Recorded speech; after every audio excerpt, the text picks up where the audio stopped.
वास्तुशास्त्र हा खूप मोठा आणि खूप महत्त्वाचा विषय आहे. प्रॉपर्टी घेताना वास्तुशास्त्राचा आपण नक्कीच विचार करतो.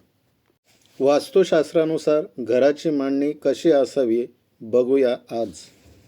नंबर 1, मुख्य दरवाजा मेन डोअर ईशान्य, उत्तर किंवा पूर्व दिशेला असणे शुभ मानले जाते. मुख्य दरवाजासमोर अडथळे नसावेत. दरवाजा मोठा, स्वच्छ आणि उजळ हवा. नंबर 2, हॉल बैठक खोली उत्तर, पूर्व किंवा ईशान्य दिशेला हॉल ठेवणे उत्तम. सोफा दक्षिण पश्चिमेला लावा. हॉलमध्ये हलकी सकारात्मक ऊर्जा देणारी सजावट ठेवा. नंबर 3, देवघर पूजा रूम ईशान्य दिशा देवघरासाठी सर्वात उत्तम. देवघर जमिनीला पूर्णतः लागून असलेल्या भिंतीला लावू नये. देव पूर्व किंवा उत्तर दिशेकडे तोंड करून बसवावे. 4, शयनकक्ष बेडरूम मुख्य बेडरूम दक्षिण पश्चिम दिशेत असावे. झोपताना डोके दक्षिण दिशेला ठेवावे. मुलांची खोली पश्चिम किंवा उत्तर दिशा योग्य.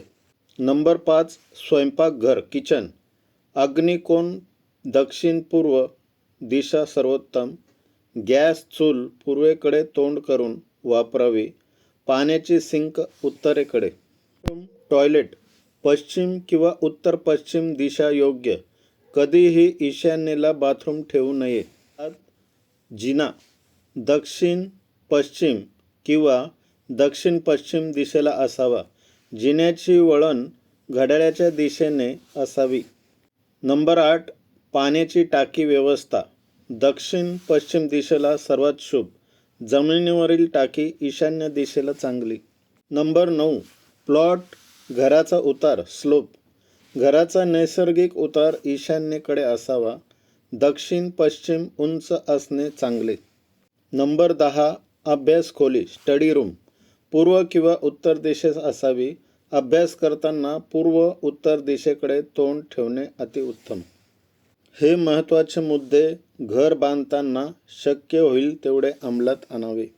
घर लहान असो किंवा मोठे, या मूलभूत नियमांनुसार मांडणी केल्यास सकारात्मक ऊर्जा आणि आरोग्य आणि समृद्धी टिकते. अशाच प्रॉपर्टी संदर्भात नवीन माहिती घेण्यासाठी YouTube channel Nashik property guide या यूट्यूब चॅनलला अवश्य भेट द्या.